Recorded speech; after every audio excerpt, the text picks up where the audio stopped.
ये जंग खत्म नहीं हुई, ये बड़ी जंग की पहली झड़प है।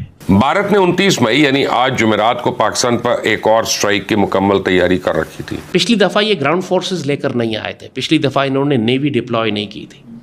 इस दफा डेफिनेटली ये ग्राउंड फोर्सेस डिप्लॉय करेंगे। भारत जो है वो ऑपरेशन शील्ड कर रहा है। भारत में कल रात श्रीनगर के अंदर बताया गया कि जी ब्लैकआउट किया गया है, जहाजों की परवाजें सुनी गई। भारत ने 9 मई की रात को भी इसी हिकमत अमली पे अमल करते हुए अचानक पाकिस्तान पे वार किया था। वो पागल है, वो इंसेन है। And India, of course, keeps the door open anytime it wants to come in again and start killing Pakistanis. तो अब जो होने वाला है, पाकिस्तानी कौम को बहुत अच्छी तरह समझ लेना चाहिए कि अब की दफा आपको अपने शहरों से, अपनी आबादी के वाले इलाकों में से, अपने अर्बन एरियाज में ये जंग देखनी पड़ेगी। Well, first of all, India wants Bharat Mata.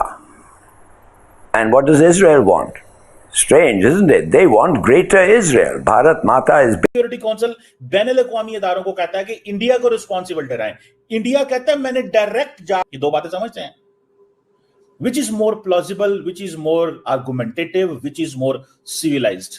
कि आप हमला करके लेंगे, so it means ये लोगों का माहौल बनाया जा रहा है कि हमने पाकिस्तान के साथ हमेशा लड़ना है, हमारी इनसे लड़ाई है। पाकिस्तान क्या कहता है? मुझे बैनुल-अक़वामी इदारों के पास जाना है, यूएन सिक्योरिटी काउंसिल जाना है।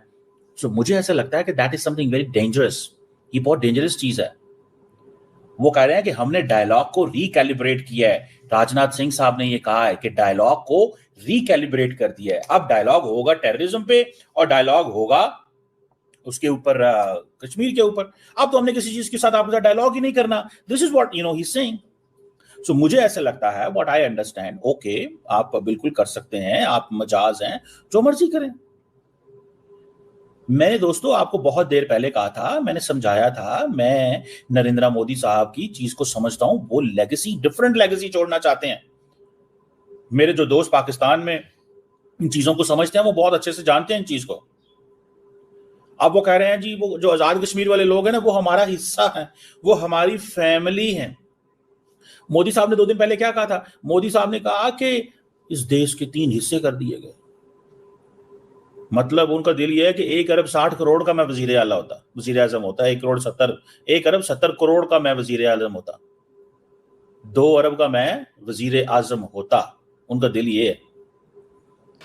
तो बहुत सारे सवालात पाकिस्तान के एयर डिफेंस सिस्टम के हवाले से जरूर बनते हैं, क्योंकि जो इनिशियल बैराज आया था वो उसमें मेरा नहीं ख्याल कि एक भी मिसाइल हम गिरा सके थे जो पाकिस्तान के अंदर आए थे, और वो बाकायदा कामयाबी से उन्होंने अपने जो हदफ थे या अहदाफ थे उनको निशाना बनाया था। तो उस वक्त हमारा एयर डिफेंस सिस्टम बिल्कुल नाकाम हुआ था। हाँ, अलबत्ता उसके बाद पाकिस्तान के एयर डिफेंस सिस्टम ने शायद कुछ काम किया हो, और उस बारे में चूंकि मैं कोई डिफेंस एनालिस्ट नहीं हूँ तो मैं उस बारे में कोई राय नहीं दूंगा। लेकिन मैं जो पहले दिन का हमला हुआ था 24, जो DGISPR साहब है उन्होंने भी इसकी वो की थी, तस्दीक की थी कि ये हमले हुए हैं, वो नहीं बल्कि ऐलान किया था। तो उस वक्त यकीनन ये सवाल जरूर बना था और बहुत सारे लोगों ने ये सवाल उठाया भी था, जिनमें मैं भी शामिल था, कि हमारा एयर डिफेंस सिस्टम क्यों इन मिसाइल्स को रोकने में नाकाम रहा। अब आप देख रहे हैं कि in the month of May 2025 में हिंदुस्तान ने सक्सेसफुली, क्योंकि वो पहले ही टेस्ट कर चुके थे, इस दफा भी उन्होंने 8 मई को पहले अपने सर्वेलेंस ड्रोन भेजे। उन्होंने देखा कि पाकिस्तान का ग्राउंड डिफेंस सिस्टम सारा का सारा फोका है।